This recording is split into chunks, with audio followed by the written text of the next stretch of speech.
warahmatullahi wabarakatuh. Halo teman-teman semua, gimana nih kabarnya? Semoga tetap sehat dan semangat ya walau di era gempuran laprak dan tugas.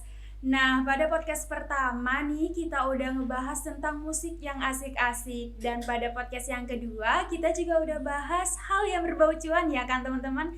Dan yang podcast yang ketiga nih kita akan membahas generasi yang luar biasa. Udah pada penasaran belum? Oke teman-teman, nah pada podcast kali ini kita kedatangan narasumber hebat kita, narasumber berprestasi kita. Ini dia Kak Faza Saikur Rohmah. Oke, selamat pagi Kak Faza. Pagi. Oke Kak Faza, bagaimana nih kabarnya? Alhamdulillah baik. Tadi Kak Faza sebelum kesini sudah sarapan atau belum nih? Udah dong. Oke, pasti udah semangat gak sih ngisi podcast ketiga kita pagi hari ini? Oke Kak Faza, untuk akhir-akhir ini Kak Faza ada kesibukan apa nih selain kuliah sebagai dokter nih? Sebagai mahasiswa kedokteran. Ya, mahasiswa kedokteran. Kesibukannya akhir-akhir ini tuh menyelesaikan penelitian, terus menyiapkan lomba yang akan datang, dan juga organisasi. Oke, berbicara lomba nih Kak Faza, kan baru fresh nih, baru mendapatkan silver medal ya di Indonesia Inventors Day. Nah itu lombanya seperti apa sih Kak Faza? Ya, jadi itu lombanya bersama dengan teman-teman farmasi ya, David Triandi dan juga Abbas. Itu kami melakukan penelitian gitu tentang terong Belanda yang dijadikan mie sebagai agen anti diabetes seperti itu. Luar biasa sekali ya. Jadi perlombaan ini bersifat grup gitu ya Kak? Iya, bersifat grup. Oke. Dilihat dari beberapa prestasi, bukan beberapa sih ya, banyak banget prestasi dari Kak Faza nih. Apa yang membuat Kak Faza ini begitu semangat berprestasi dalam dunia kuliah ini? Ya, jadi kan kita sebagai mahasiswa, tugas utamanya kan belajar ya. Iya. Nah, karena belajar terus-menerus, akhirnya aku merasa kayak ada yang kurang nih, perlu tantangan gitu. Soalnya aku orangnya suka tantangan kan. Nah, dengan itu aku coba buat lomba. Nah, lomba itu awalnya juga nggak langsung menang kan, kalah berkali-kali tentu. Habis itu sekalinya menang kayak, oh asik nih, udah tahu cara patternnya gitu. Ketagihan gitu. Terus ya, Kak? ketagihan, iya betul. Nah, di situ kan Kak Faza mulai ada kalah ada menangnya gitu kan ya Kak. Pas kalah nih Kak Faza apa sempat ngedown banget atau malah jadi pompa buat lebih semangat gitu loh Kak? Kalau ngedown pasti ya. Karena waktu itu sempat kalahnya berturut-turut gitu. Iya, terus tapi akhirnya kayak nggak bisa nih kalau down terus. Kita harus coba lagi gitu. Masa orang lain bisa menang, aku nggak bisa. Ya, tentunya terus coba gitu ya Kak. Nah kan Kak Faza selain jadi mahasiswa kedokteran juga aktif dalam perlombaan nih. Bagaimana Kak Faza mengelola waktu dan menjaga keseimbangan antara studi dan kehidupan pribadi? Nah kalau kita ketahui itu, kita kenal kalau mahasiswa kedokteran itu sangat sibuk sekali untuk belajar ya Kak. Kalau aku caranya kita bikin semacam kalender to-do list gitu di Google Calendar ya. Karena itu kita bisa lihatnya di berbagai device asalkan login di email yang sama. Jadi kayak kan itu udah dapat jadwal nih dari modul blog yang udah dibagikan oleh Prodi, terus kita masukin ke Google Calendar itu. Jadi kita bisa lihat mana nih yang sekiranya agak senggang gitu kan. Nah itu bisa diselipin dengan menyicil lomba-lomba seperti itu. Misalnya sudah membuat jadwal nih Kak yang terlist gitu kan, udah tahu nih apa yang akan kita lakukan hari ini. Kalau ada sesuatu yang membuat tidak terjalannya gitu, kayak udah di list nih tapi ada beberapa yang kita belum bisa lakuin, itu dari Kak Faza atau mengganti di lain hari atau gimana nih Kak? Ya kan kadang juga dosen-dosen ada yang beberapa kali reschedule gitu kan maksudnya. Iya, jadi kita list ulang lagi. Terus kalau misalkan ada yang miss di hari itu nggak sempat dilakukan, dijadwalkan ulang di beberapa hari ke depannya. Oke, baik. Dari Kak Faza nih, apa ada tantangan khusus yang dihadapi Kak Faza dalam mengejar prestasi akademik yang tinggi? Kalau tahu kan Kak Faza nih teman-teman banyak sekali prestasinya. Apa ada struggle-nya nggak sih gitu? Ada dong, jelas Iya. ada. Kalau struggle-nya tuh karena dulu di awal sempat kayak susah membagi waktu ya antara organisasi dan juga tugas-tugas kuliah. apalagi ditambah dengan lomba. Iya. Jadi sempat missnya tuh kayak rasanya ini apa namanya overwhelming gitu. Ya kan? Jadi terkadang aku juga butuh healing gitu buat menyeimbangkan antara studi dan juga kegiatan pribadi gitu. Healingnya Kak Faza nih dalam bentuk belajar atau memang bener-bener healing gitu ya Kak? Kalau healingnya ya kadang jalan-jalan sama keluarga atau sama teman gitu. Oke, masih normal ya guys, maksudnya healingnya masih bentuk jalan-jalan ya. Oke, yang selanjutnya nih Kak, kan tadi healing sama keluarga nih. Apakah dukungan sosial nih memiliki peran penting dalam kesuksesan akademik dari Kak Faza? Oh jelas penting banget ya, apalagi kan aku anaknya words of affirmation ya. Jadi kayak kata semangat aja gitu dari teman-teman kayak sangat berarti gitu. Terus ditambah lagi kita juga harus pilih-pilih cari temen ya. Karena ada teman yang kadang ngelihat kesuksesan kita jadi iri gitu kan. Jadi kita harus pandai memilih teman. Terus aku boleh cerita dikit ya? Boleh banget Kak. Aku punya temen dari SMP namanya Rani. Sampai sekarang tuh kayak kita masih keep in touch. Walaupun LDR ya, udah 7 tahun LDR, itu kita masih keep in touch dan dia selalu nyemangatin aku dan aku juga selalu kayak nyemangatin dia. Jadi itu kayak sangat berarti. Ya kayak kasiran. Jadi lingkungan sangat mendukung banget ya Kak untuk proses mengembangkan diri lebih baik gitu, dari keluarga mungkin, dari teman-teman gitu ya Kak ya. Dan dalam dunia perlombaan Kak Faza ini memilih partner itu yang seperti apa nih Kak? Apa yang Kak Faza yang ngajak duluan atau emang kenal nih, seperti contohnya kemarin Kak Putri dan Kak Abbas, itu gimana nih Kak? Kalau itu kayak dilihat dulu sih kita mau lomba apa kan. Kadang ada mereka yang ngajak aku duluan, kadang ada yang aku ngajak duluan. Nah kalau aku yang ngajak duluan itu juga aku lihat dulu nih, mau nggak kira-kira diajak kerja sama gitu kan. Kan nggak enak juga kalau misalkan kita jadi solo carrier. Lebih asik juga nggak sih Kak kalau grup gitu pengerjaannya? Oke Kak Faza, bagaimana nih sikap dari Kak Faza dalam keterlibatan organisasi mahasiswa serta kegiatan ekstrakurikuler sehingga Kak Faza ini bisa berprestasi juga di sana? Selain belajar kan Kak Faza juga dilihat dari CV-nya nih juga mengikuti organisasi-organisasi seperti itu Kak. Kalau organisasi ya jelas mendukung ya. Itu juga tergantung kita milih organisasinya yang mana. Misalkan aku pernah ikut Kalvaria, itu kan keilmiahan. Terus aku lanjut ke Bapin SMKI juga keilmiahan. Terus kalau misalkan kayak organisasi full DFK itu kan keislaman ya. Jadi kita di situ dapat insight tentang Islamnya seperti itu. Dan dari organisasi itu juga kita juga bisa mendapatkan teman yang satu visi.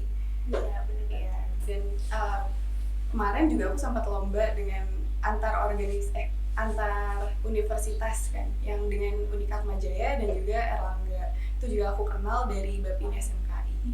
Jadi setiap organisasi punya insight tersendiri gitu ya Kak ya. Dari Kak Faza pernah nggak sih mengalami di organisasi itu kayak Kak Faza tuh kurang nyaman gitu? Dan sikap Kak Faza kalau kurang nyaman tuh pas di organisasi itu kayak gimana sih Kak? Pernah tentunya kayak berantem gitu kan. Iya kan pasti ada beberapa pendapat yang nggak sesuai gitu ya Kak. Itu dari Kak Faza itu kayak gimana cara mengatasinya? Kita ngomong langsung sama orangnya sih, kayak jangan libatkan orang ketiga atau orang keempat itu jangan. Iya benar banget Kak. Kita selesaiin secara pribadi dulu. Terus kalau misalkan emang nggak bisa diselesaikan baru minta tolong orang lain. Oke, benar banget. Intinya dibicarain dulu ya teman-teman, dibicarain baik-baik dulu, jangan menghadirkan orang ketiga atau orang keempat ya teman-teman.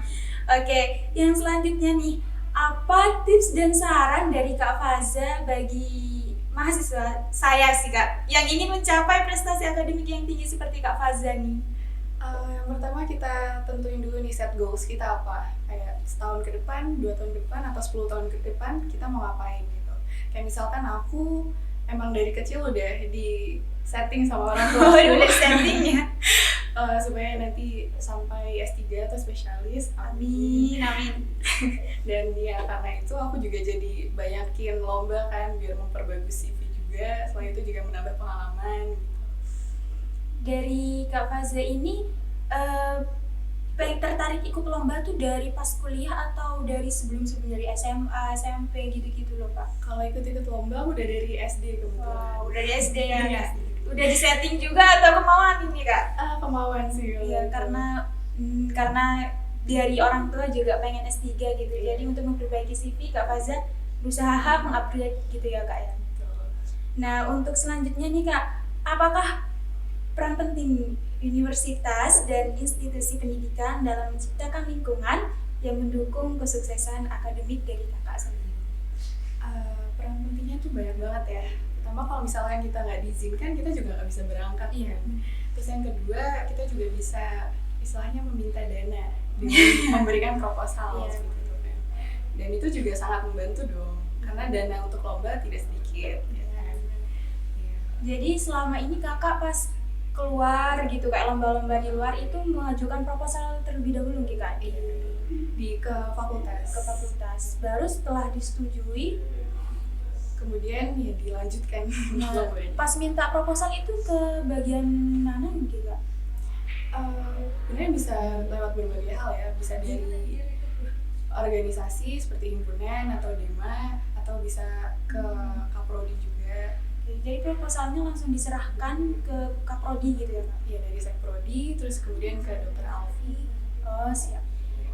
Oke Kak, nah di sebelum podcast ini nih dari DEMA FKIK sudah pernah melaksanakan ya ini Q&A di IG DEMA FKIK. Nah dari teman-teman dari followers DEMA FKIK ini menanyakan beberapa hal nih Kak kepada Kak Faza. Nah di antaranya itu apa yang perlu dipersiapkan nih Kak untuk study exchange ini? Kalau dipersiapkan tuh banyak ya. Yang pertama harus orang tua. Nah, sekarang itu Kalau nggak direstuin susah dong. Terus dana dan juga kayak CV, terus surat rekomendasi dari dosen, dan juga surat English proficiency ya, kayak TOEFL atau IELTS seperti itu. Oke, ini sudah ditampilin ya. Jadi dari persiapan tadi Kak Faza menyusun sendiri jika lombanya itu personal. Kalau misalnya grup, jadi itu dibagi atau emang masing-masing individu harus mempersiapkan CV-nya masing-masing atau gimana? Apa dalam satu grup jadi ikut bertiga gitu loh Kak? Kalau itu tergantung penyelenggara lombanya ya. Kadang ada yang minta CV-nya masing-masing, berarti itu diisi pribadi dong. Kan kita juga nggak tahu dia pernah ngapain gitu. Dan abis itu ya kita kolektif, terus baru dikumpulkan ke pihak lombanya. Oke, baik. Dari selanjutnya nih ada pertanyaan dari Parkasana. Dari Kak Faza nih, tips biar pede buat bicara ke depan dong Kak, soalnya kadang minder. Kak Faza kan kalau ikut lomba otomatis kan publik ke audien juga udah jam terbangnya tanpa diragukan lagi ya teman-teman, jam terbangnya dari Kak Faza ini. Jadi dari Kak Faza nih tips biar pede dong Kak. Pede ya, aku juga awalnya nggak pede teman-teman. Iya, jadi kita terus berusaha dan mencoba gitu kan. Kalau misalkan di kelas ada namanya presentasi, itu bisa dibuat jadi latihan gitu. Terus kalau misalkan di rumah bisa latihan depan kaca. Iya, depan kaca. Oke teman-teman, jadi tips biar pede nih dari Kak Faza dilatih terus-menerus, karena tanpa latihan itu gak akan bisa. Semua orang tuh bisa berpublic speaking, tapi perlu pembiasaan seperti itu ya Kak Faza. Bisa latihan di depan kaca, pas saat presentasi di kelas juga bisa dicoba banget teman-teman. Nah pertanyaan selanjutnya nih Kak, bagaimana menjadi mahasiswa yang intelektual? Aduh, ini bukan kemampuanku buat menjawab ya. Gimana nih Kak? Bisa di next aja nggak? Oke, bisa di next katanya Kak. Oke nih Kak, ada lagi dari teman-teman nih Kak, followers DEMA. Tips dan trik buat teman-teman pengen study exchange kayak Kak Faza nih, tapi kemampuan bahasa Inggrisnya masih sedikit. Nah kebetulan kalau study exchange ini kan pasti dari berbagai negara tentunya, dan bahasa Inggris pasti sangat dibutuhkan nih Kak. Gimana nih Kak tips dari Kak Faza sendiri? Kalau tips dari aku mungkin bisa latihan dari internet ya, kan sekarang udah banyak banget platform buat belajar bahasa Inggris. Terus yang kedua, cari teman yang mau diajak buat ngobrol pakai bahasa Inggris, karena itu buat latihan juga, itu penting banget sih menurut aku. Dari Kak Faza ini misal kan ada beberapa informasi kalau pengen belajar bahasa Inggris cukup lihat film yang menggunakan bahasa Inggris atau musik-musik, itu membantu nggak sih Kak di Kak Faza? Antara ya dan tidak sih. Sebenarnya kan kalau misalkan film kita juga kadang masih sering pakai subtitle yang Indonesia ya. Itu kayaknya nggak terlalu ngebantu sih kalau dari aku.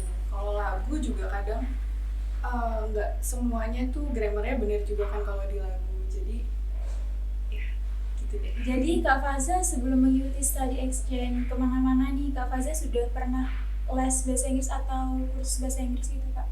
Kalau kursus bahasa Inggris, alhamdulillah aku udah les dari SD sih. Oke, dari SD teman-teman. Jadi sudah dipersiapkan gitu ya Kak, sudah siap mengikuti study exchange gitu. Jadi tipsnya dari Kak Faza nih belajar terlebih dahulu nggih bahasa Inggris, karena bahasa Inggris sangat dibutuhkan ya Kak di study exchange. Jadi teman-teman boleh lebih semangat lagi nih untuk belajar bahasa Inggris supaya bisa mengikuti jejak dari Kak Faza seperti itu. Nah, ada pertanyaan lagi nih Kak. Apa yang perlu dipersiapkan untuk study exchange? Sepertinya sudah ya Kak tadi. Udah. Nah, ada lagi nih Kak. Kira-kira apa aja kegiatan yang dilakukan oleh mahasiswa study exchange? Sebenarnya tergantung kita ikut dari penyelenggaranya yang mana ya. Kalau yang aku ikutin kemarin kan dari CIMSA Indonesia, itu berafiliasi dengan IFMSA, itu yang internasionalnya. Itu aku ikut yang bagian research-nya. Kan ada 2 pilihan ya, research dan juga profesional. Kalau profesional itu dia lebih kayak koas gitu. Aku ikut yang research, terus di sana aku bisa ngelihat di dalam rumah sakitnya tentang kataraknya, seperti itu. Ada beberapa banyak orang yang kena katarak, terus gimana cara penyembuhannya, gimana cara operasinya, seperti itu. Oke, benar banget. Jadi ada beberapa yang harus Kakak persiapkan ya untuk kegiatan mahasiswa studi exchange gitu teman-teman. Nah, dari Kak Faza nih saya tertarik di pengalaman kesempatan Kak Faza yang menang kemarin dengan Kak Fitriani. Nah, itu dari Terong Belanda kan ya Kak? Nah, itu pastinya ada beberapa proses yang harus Kakak jalani untuk mendapatkan produk itu kan. Itu dibantu oleh fakultas dalam segi penelitian atau pembuatan produknya itu, atau dibuat secara mandiri ya Kak? Kalau itu kami buat secara mandiri sih. Secara mandiri gitu Kak. Tidak membutuhkan, tidak bekerja sama dengan kampus dalam hal laboratorium gitu Kak, pengecekan gitu loh Kak. Paling kita cuma meminjam lab aja sih. Oh iya, benar banget. Dari Kak Faza ada lagi pertanyaan. Ini ada lagi Kak dari Kak Razak Idagdo. Kak, kalau mau exchange sedangkan dana kita terbatas, gimana ya Kak? Yang tadi gitu loh Kak. Kalau dana sebenarnya bisa kita dapatkan dari banyak ya. Pertama mungkin orang tua dulu. Terus kalau misalkan dari orang tua masih kurang, kita bisa memberikan proposal tadi ke fakultas. Dari fakultas kemarin aku juga dibantu buat ngasih proposalnya ke universitas. Seperti itu. Dan kalau misalkan masih kurang, kita juga bisa meminta sponsorship dari luar, seperti itu. Oke, pertanyaannya berarti jawabannya berarti bisa boleh nih minta dulu ke orang tua, misalnya kurang cukup boleh mengajukan proposalnya ke fakultas, baru ke misalnya kurang cukup langsung ke universitas gitu ya Kak? Iya. Selanjutnya itu boleh banget minta sponsorship gitu teman-teman. Ini apa ada Q&A lagi dari teman-teman? Oke, sudah. Dari saya nih Kak, boleh banget kan Kak? Boleh. Pertanyaan saya tuh, kan Kak Faza ini mengikuti banyak sekali perlombaan nih Kak. Dari Kak Faza nih, bagaimana cara dari Kak Faza nih mendapatkan informasi perlombaan, terutama di tingkat internasional?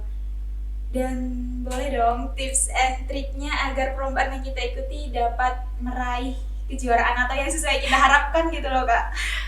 Kalau misalkan cari informasi, kebetulan aku nyarinya pribadi ya, ke Instagram atau ke website seperti itu. Tapi tidak menutup kemungkinan juga kita bisa mendapatkan informasinya tuh dari Kalvaria Wimalang atau ke Bapin SMKI. Di situ mereka juga menyediakan informasi tentang lomba apa saja yang akan diselenggarakan seperti itu. Kak Faza dalam mencari informasi bisa di Instagram juga kan Kak? Iya, Itu bisa. boleh di-spill dong Kak IG-nya yang mana gitu biar teman-teman pengen lihat nih kegiatan perlombaan yang ada di IG tersebut Kak. Kalau misalkan yang aku ikutin ya, yang tentang karya tulis ilmiah dari inovasi, itu dari Innova atau IYSA. Oke, teman-teman dari Innova dan IYSA. Oke. Kak Faza, sepertinya sudah diberikan pencerahan sekali saya dan teman-teman dari beberapa prestasi yang telah dilakukan oleh Kak Faza. Semoga podcast yang kita lakukan pada pagi hari ini dapat bermanfaat dan memberikan manfaat dan juga pencerahan bagi kita harus lebih semangat lagi untuk menjadi Kak Faza juniornya gitu. Oke, terima kasih kepada Kak Faza sudah mau meluangkan waktunya pada pagi hari ini dan sudah mau direpotkan ya Kak Faza. Mohon maaf apabila saya terdapat salah-salah kata. Oke. Saya akhiri teman-teman semuanya, sampai jumpa di sudut pandang podcast selanjutnya. Wassalamualaikum warahmatullahi wabarakatuh.